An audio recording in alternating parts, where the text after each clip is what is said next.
All right, let's get started. Hello, everyone. I'm Ryan Jenkins. Thanks for being here. My partner in crime and my business and co-founder of Sync Learning Experiences, Steve Cohen, had a last-minute emergency pop-up, so it's just going to be me. I hope that's okay. And today we're talking about 3 keys to improve communication across teams, across remote teams. We got some really interesting stuff to share. So again, thanks for being with us.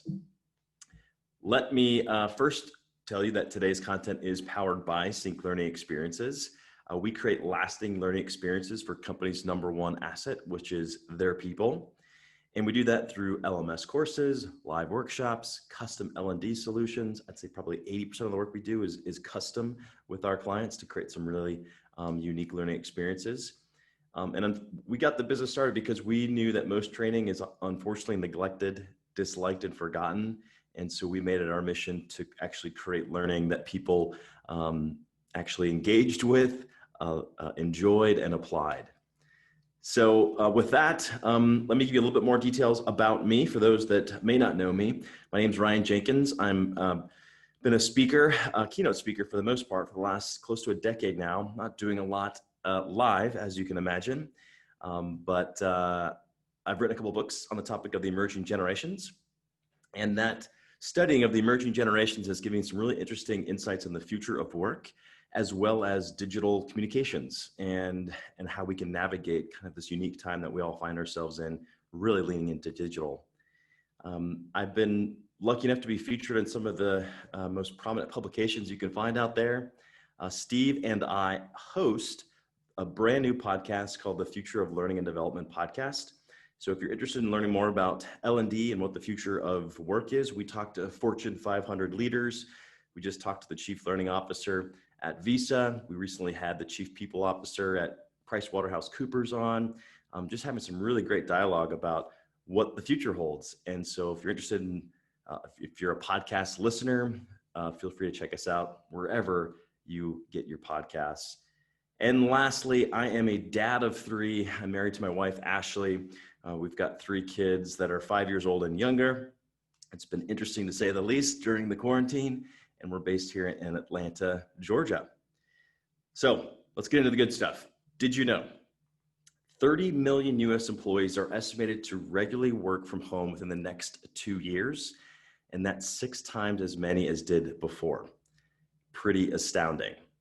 Also, over 50% said collaborating with others and staying up to date on the work of others is more difficult while working from home. I think we all could raise our hand and say, I agree with that. Communicating, collaborating is challenging now that we're all working remotely.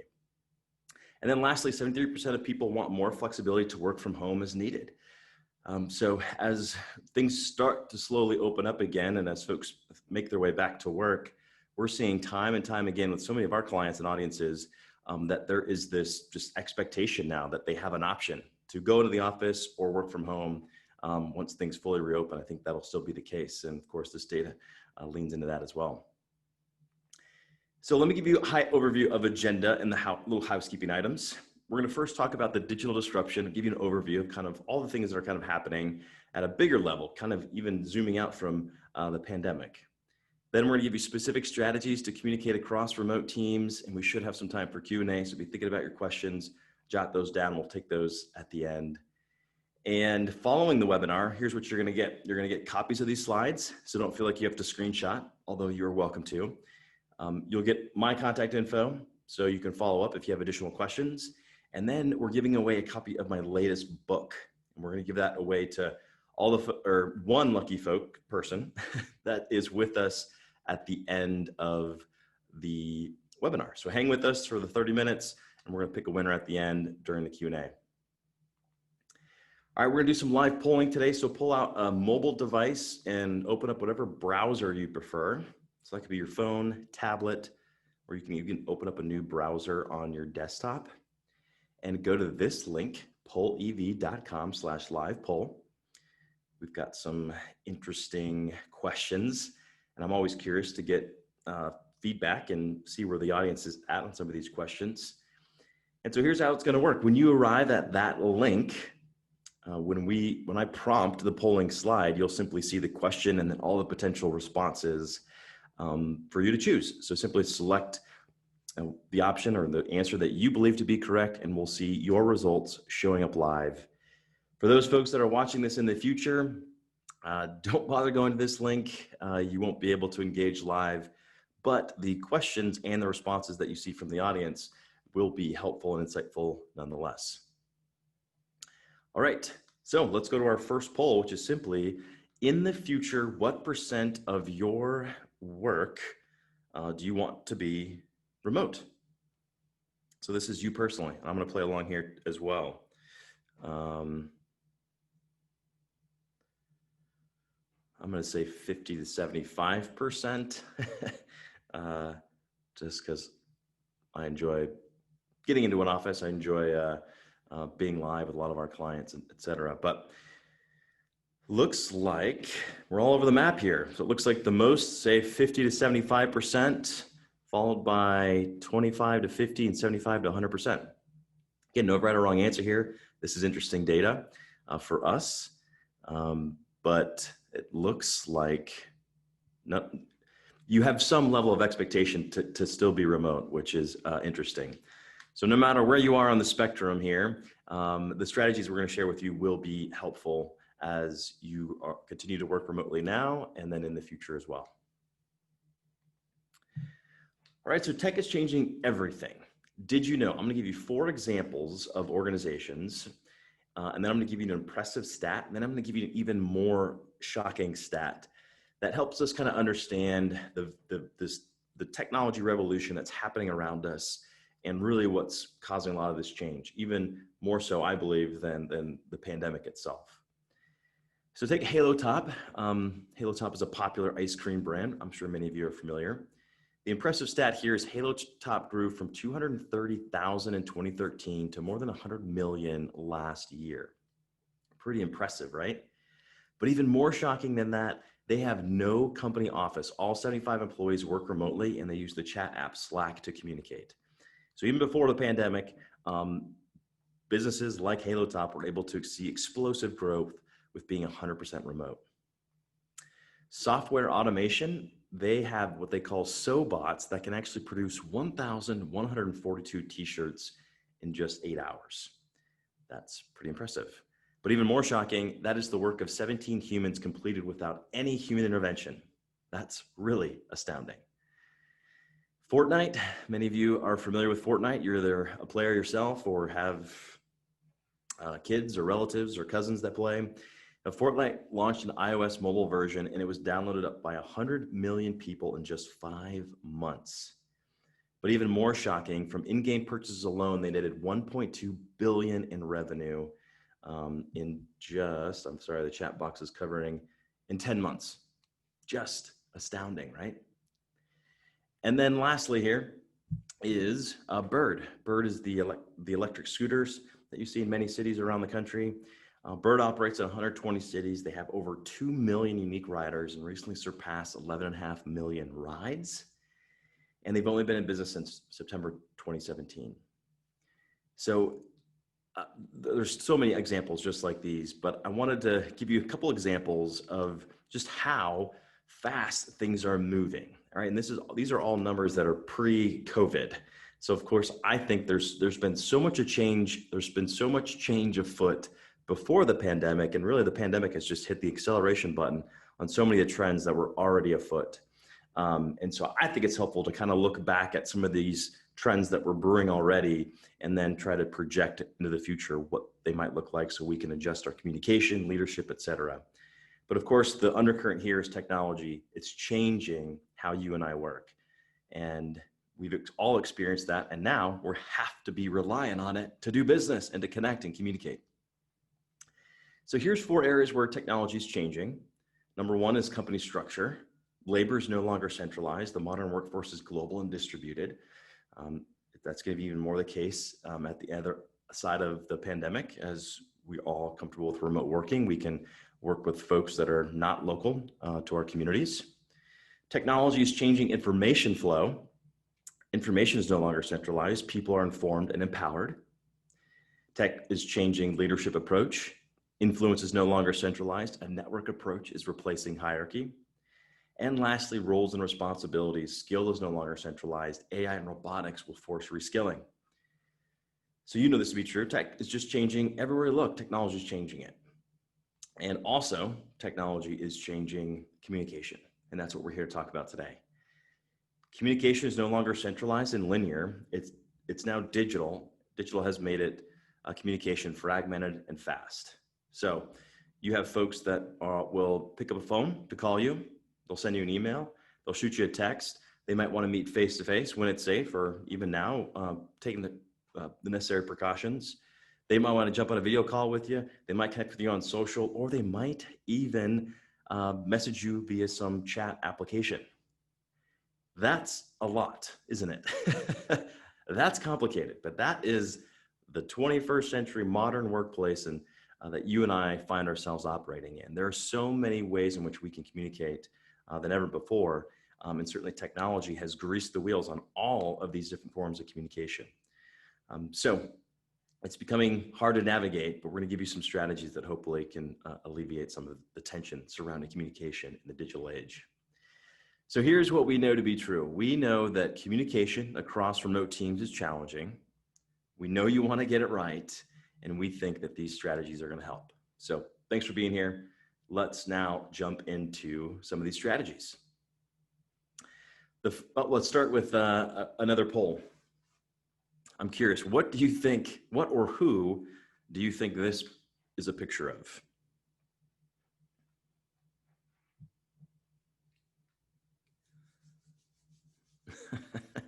It's kind of an odd looking picture, isn't it?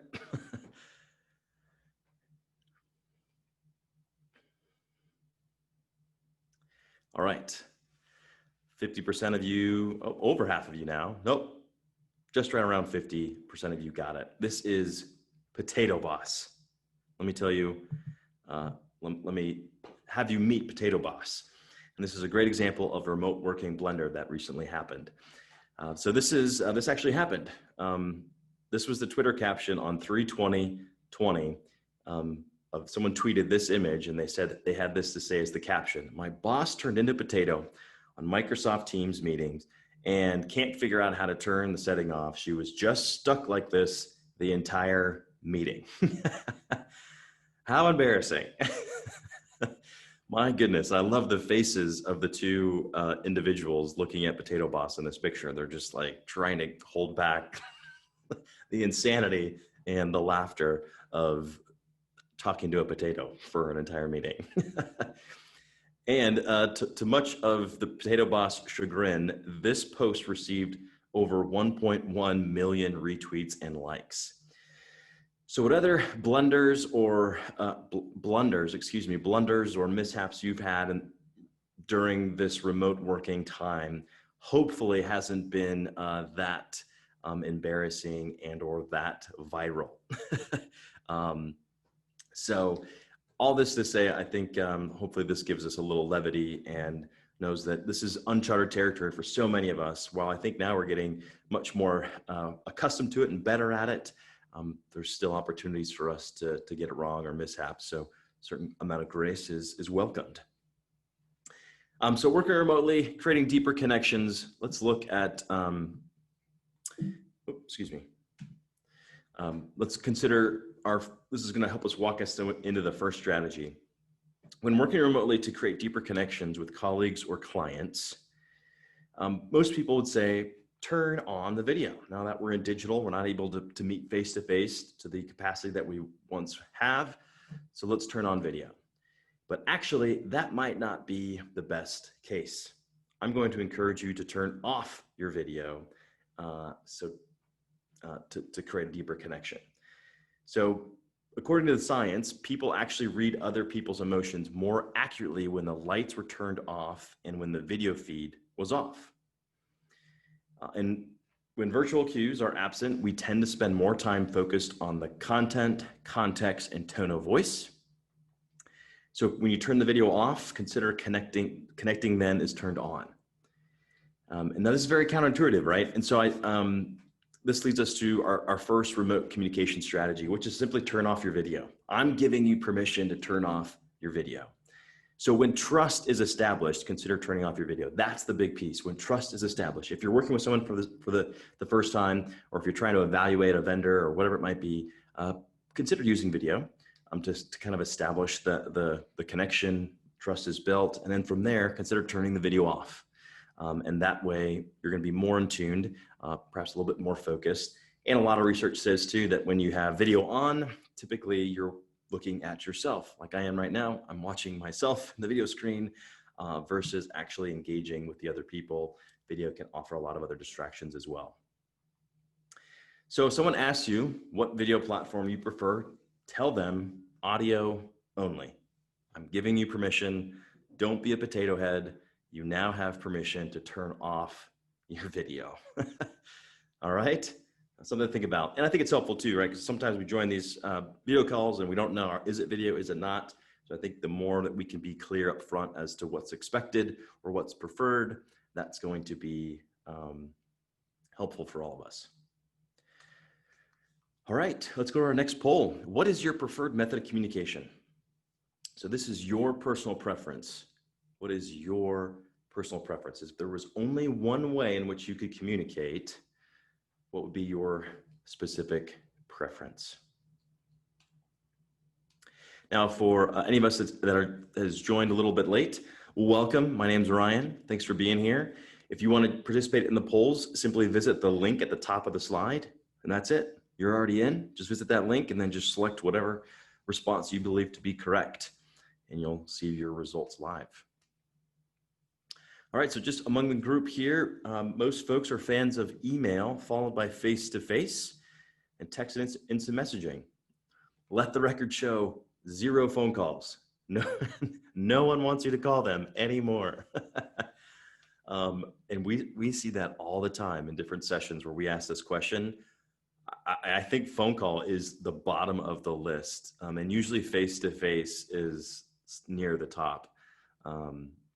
But again, this is your personal preference. So it depends on the industry, depends on the individual, can depend on a lot of different things, but this is great. So again, look at all these different ways in which we can communicate. And this is pretty new for all of us, right? For humanity, these type of tools and all the different channels in which we have available to us to communicate is pretty new. And it's complicating trying to navigate all this, especially now that we're thrown into different environments that we're not familiar with. So our next question for you is, what do these items have in common? Just think to yourself, what do these 4 items have in common? These 4 items have in common this. They are examples of boundaries, routines, and signifiers for remote workers. Let me explain. The desk can be a work only occurs here boundary. Hopefully many of you have established specific places in your new remote space where only work happens. Otherwise it can tend to, work and life can start blending, and our boundaries can really go haywire if we don't have specific areas where specific tasks happen. So a desk can represent that. Headphones can represent a do not disturb signifier. I know I use that. I have specific headphones that I put on when I'm at my house working, and that lets my family know that is do not disturb. Unless the house is burning down or someone is bleeding, you do not disturb me when I have these specific headphones on. So that allows me to actually go in and get some water and not have to then jump into something, and then 30 minutes later, I can't find my way back to work. The slippers are an out of work mode signifier. And this last one's interesting. The stationary bike is a fake commute routine. It's been really helpful since we've all been thrown out of our routines to start establishing a routine or establish some sort of routine that mimics what we were doing pre the quarantine.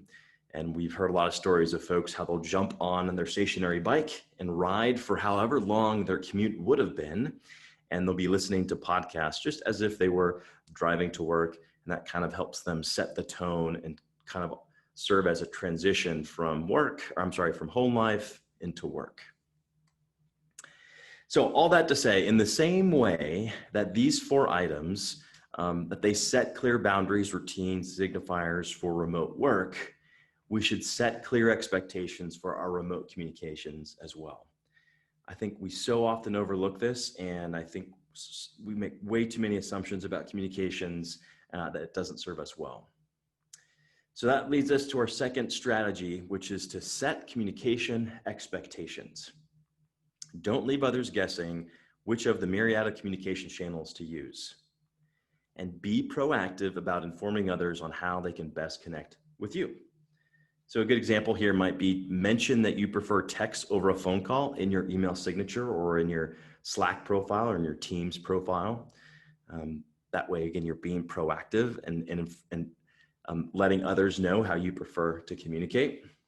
Or mention that you prefer an email over a voicemail in your voicemail recording. It doesn't sound like anyone engaged in this webinar is making phone calls, so that's probably good news, and you won't have to use this, but these are all just a couple examples to give you some food for thought as far as how can you be a little bit more proactive about informing others on how you prefer to communicate with an effort to streamline those digital communications. And then I also want to encourage you to consider creating a communications agreement. I'm going to go dive a little bit more in depth into this because I think it's really helpful. We've seen it be very helpful for a lot of the organizations and clients that we work with. So communication agreement, the what and the why. The what is, the purpose is to create official guidelines that highlight the rules of how a team is to communicate with one another. And it helps to set expectations to create team buy-in, establish boundaries to protect crucial work and streamline communications. So that is the what and why of a communication agreement. So let me give you an example of some of the questions that you can ask of your team, or ask of yourself, or ask of anyone that you have a lot of communication with. I think having some of these formal conversations are going to be really helpful. So a question might be, what communication challenge currently exists among the team? An example answer might be, too much time-sensitive info is being sent via email instead of chat. Another question to ask is, what is the team's most used communication channel, and is it effective? So a potential response might be email, but a reduction in the daily number of emails would be ideal. Are there communications that need to be prioritized? That's a really effective question to ask. An example answer might be any current or potential customers' communications, right? So we want to prioritize any potential new leads, and talking through how to prioritize those, or if there's a certain channel in which to prioritize those would be helpful. What are the expectations for response times to email, phone, text? What other communication channels that you use? This one's really important because you don't know what the expectations are for someone else. And this varies generationally as well, as you can imagine. So an example here is email response time expectations are 24 to 48 hours. Our expectations seem to be shrinking for communications, which is why there's so much stress around communications these days, because there's so many elevated expectations as far as how quickly we expect people to respond to our communications. But to identify that amongst the team is really important. What communication channel should be used for emergencies only? So an example might be unprompted phone calls are for emergencies only. That sounds like it would be a good fit for this group since no one's using their phone for a phone call. So we've seen this to be really helpful with teams to say that, hey, sometimes it's hard to prioritize, emergencies because we're checking chat, we're checking email, we're checking text. So if there's something that is absolutely dire, make it a phone call, and that way the whole team knows, hey, if I get a phone call, I need to prioritize that. So I also would consider creating a separate agreement for any external communications as well. So these are a few examples, but again, the idea is to actually create kind of an actual document that highlights all of the different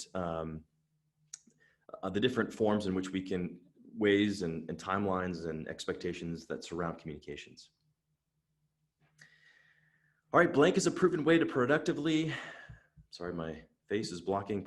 and to boost productivity and engagement when working remotely. This is going to lead us to our last strategy, and this is our last poll. So what do you think goes in that blank?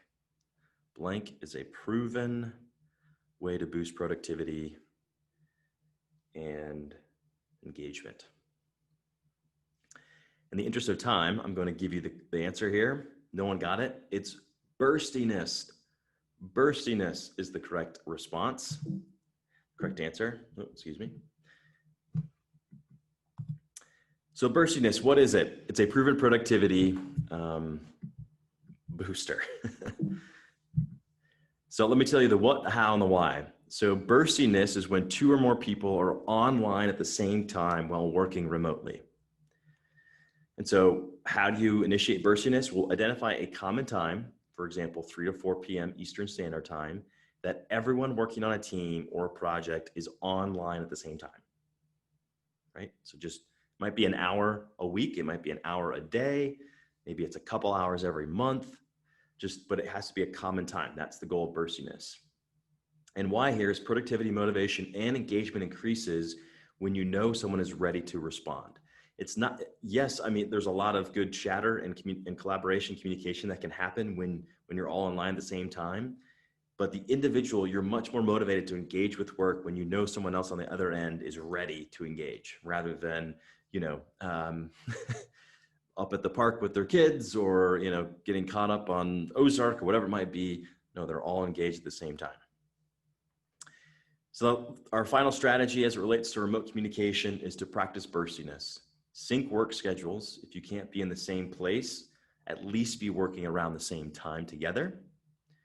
And communication will burst with ideas and energy.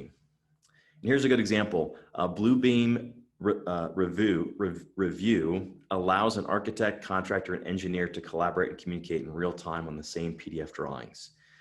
So Bluebeam is actually, it's a product that kind of has burstiness infused in it, to where you can kind of imagine how daunting it can be to interact across an architect, contractor, and engineer, all the different communications and all the time that is sunk in the different expectations and miscommunications.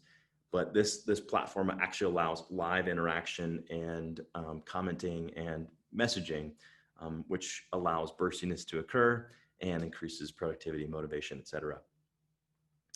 All right, my friends, we got 2 minutes. I'll take as many questions as you have. And just a quick recap though, the 3 strategies that we shared was turn off your video. When trust is established, consider turning off your video. Set communication expectations, be proactive about informing others of how they can best connect with you, and then practice burstiness. So sync work schedules. If you can't be in the same place, at least be working around the same time. All right, so here's how we can work together if you're interested in connecting further. Again, we create lasting learning experiences for your team. We have a lot of digital courses that are just off the shelf. We do a lot of in-person, but mostly now virtual workshops. We also do a lot of custom L&D solutions. So if I can help you, if our team at SyncLX can help you in any way, simply shoot me an email to start the conversation. And I would love to now take your questions. So we're gonna actually use the same polling platform that you've been using this whole time together. And you can submit your question and then vote on whatever question you want me to answer. So you can vote up or down, whichever ones you'd like me to answer. I know we're just about on time. If you need to jump, by all means, go do that. We're all busy. Hope that was helpful. Thanks for your time. And I'm gonna pick a winner now as well, as those questions are coming in. So let me see here.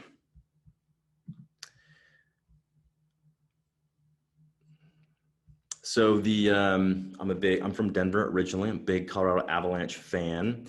So they scored 7 goals last night to move on to the next round of the playoffs. So I'm going with 7, the number 7. So 1, 2, 3, 4, 5, 6, 7. So Greg St. Clair, you are the winner. You're going to get a book. So following this webinar, we'll send you an email to get your information, and we're going to send you a book. Thanks for being here. You're the lucky winner. All right. We have one question. Is burstiness more beneficial when impromptu or planned? That's a good question. I don't know any exact numbers behind that. I would think it would be Most of the time when we have organizations that use Burstiness, it is planned and it's a reoccurring time. So people can actually plan around it, right? So I would say most typically for Burstiness is 1 hour a week, 1 to 2 hours a week. It's usually between Tuesdays and Thursdays. It's in the afternoon, but it's going to depend on you. If you've got workers around the country or around the world, you're going to have to pick a time zone that really is, the best for everyone, and whichever time zone they're in. But having it scheduled where people can count on and they know, hey, Tuesdays at 3 p.m. I have to be online working. That way they can plan their day around it. I think that's going to be your best option.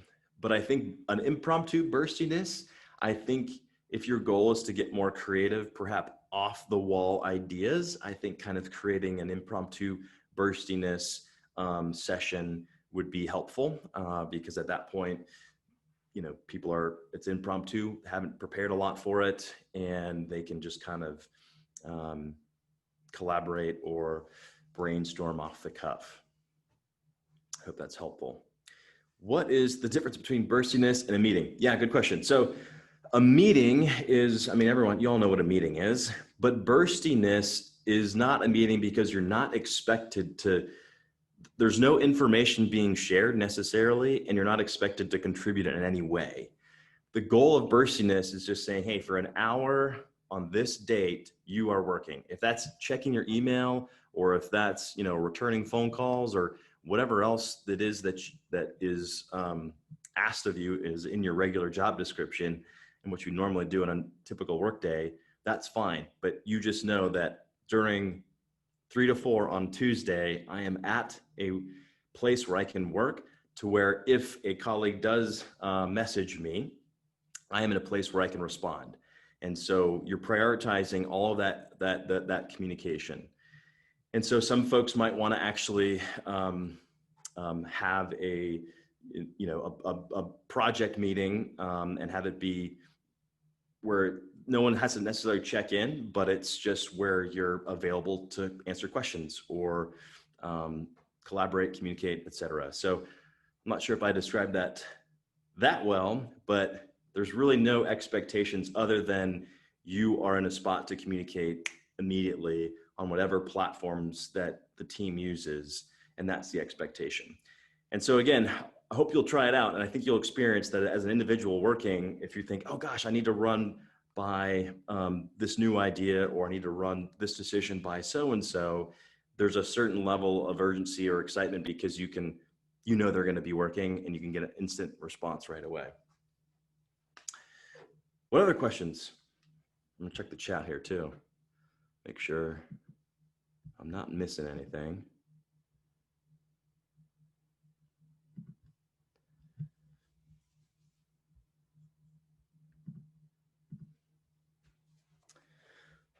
All right. Well, you can email me any questions that you have. So, and you've got my email there. So if there's anything else we can help you with, let me know. Since there's no more questions, we'll just conclude. I know everyone's busy. So thank you. Thank you for your time. If there's anywhere else we can help, visit sync-lx.com. Otherwise, expect to see an email tomorrow with a recording of this video, as well as the slides. And that's it, my friends. Stay sane, be well, take care.